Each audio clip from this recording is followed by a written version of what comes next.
SeaWorld is facing some more drama, and we know that it's an awful place. It's a symbol of human ignorance, of greed, foolish entertainment.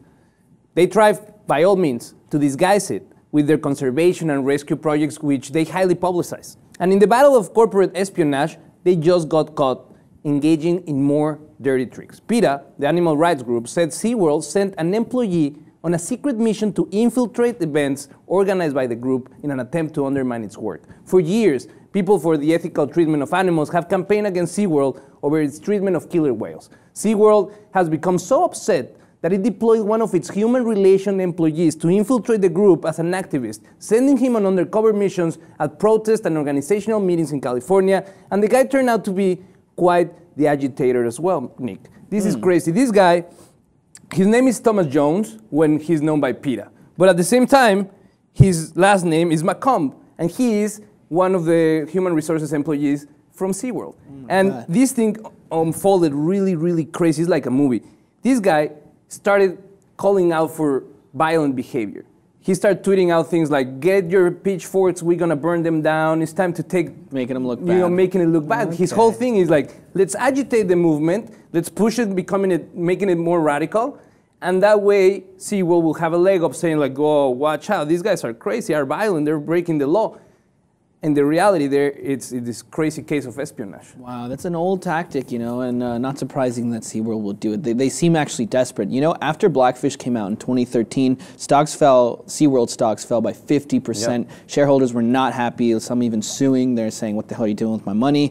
You know, almost what's just as bad as SeaWorld, because SeaWorld does this on a huge scale, right? But what's almost as bad are the copycats, the SeaWorld copycats that don't have as much regulation as SeaWorld does because all eyes are on SeaWorld. So what you have is this orca named Lolita who's been living, I think there's a picture here, she's been living in this tiny tank in the Miami aquarium. Look at that. It is 35 feet across by 10 feet deep, all alone over there. It is just terrible. And for years she's been like that. For 40 years, exactly. I mean, it's just ridiculous. So you have all these copycats like trying to do the same SeaWorld thing, but they also don't have the type of regulation. So there's also other effects that SeaWorld has, like all across the country. You see copycat. Maybe there's even worse ones in other countries that we don't know about, trying to be like SeaWorld and get the kind of money by showcasing these poor, probably mentally ill animals that have gone crazy sitting in these tiny little things. Lolita's roommate, Hugo, was another orca, killed himself in that same tank, banging his head against the wall. Yeah, about 30 years ago. So for the last 30 years, that whale has been alone there. And SeaWorld is trying to defend their freedom to do that. In their fight, check this out. This guy, that in the records for SeaWorld appears as Paul McComb, actually signed up with an address that it's a P.O. box that when they trace it down, it turned out to be under the property of the head of security of SeaWorld San Diego. There's a lot of connections. And the most important one, I think we have a picture of when they got arrested earlier this year or late last year on a protest on the Pasadena Bowl. He got arrested. Oh, really? But if you go and try to find the arrest record, there's no arrest record for Thomas Jones or for Paul McComb.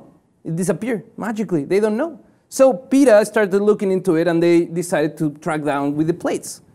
And the plates track back to McComb. Not to Thomas Jones, but McComb. And McComb, the quote, I have a quote, a PETA statement that they said, but most insidiously, he has repeatedly tried to incite people who objects to SeaWorld to act illegally, stating that it's time to get a little aggressive. He was one of the proponents of going out at night at SeaWorld CEO's house and start just banging and making noise and disturbing the peace there in order to promote another arrest and more press and saying, well, we're not the bad guys, we're trying to work with you guys. Obviously, SeaWorld came back at this report and said, wait a minute, let me show you this link. They showed a link for a job opening at PETA for an undercover investigator. I thought that was very touché, but the reality is that SeaWorld has not been transparent about their practices. It's a huge corporation, there's a lot at stake, and they are losing the battle. And this is just a cry for help, desperate measure, yes? Can I ask you something? Do you think in our lifetime we'll see the end of parks like SeaWorld, and if that matter, even a lot of zoos, because a lot of people say that they're treated just as bad. I think that we will. I am confident that people are getting sick of this shit, right? People, not only that, there's a whole new generation of kids that are growing with a different perception of what SeaWorld is. Because I grew up thinking that SeaWorld was like an amazing place. And then as an adult, realizing and informing myself of the situation, I decided that I will never ever take my kids to that place, and I will teach them what this awful situation is. Maybe 50 years in the future, we'll look back and we'll say those were barbaric times, but we want to know how you feel. Let us know your comments, and please subscribe to the Lib TV.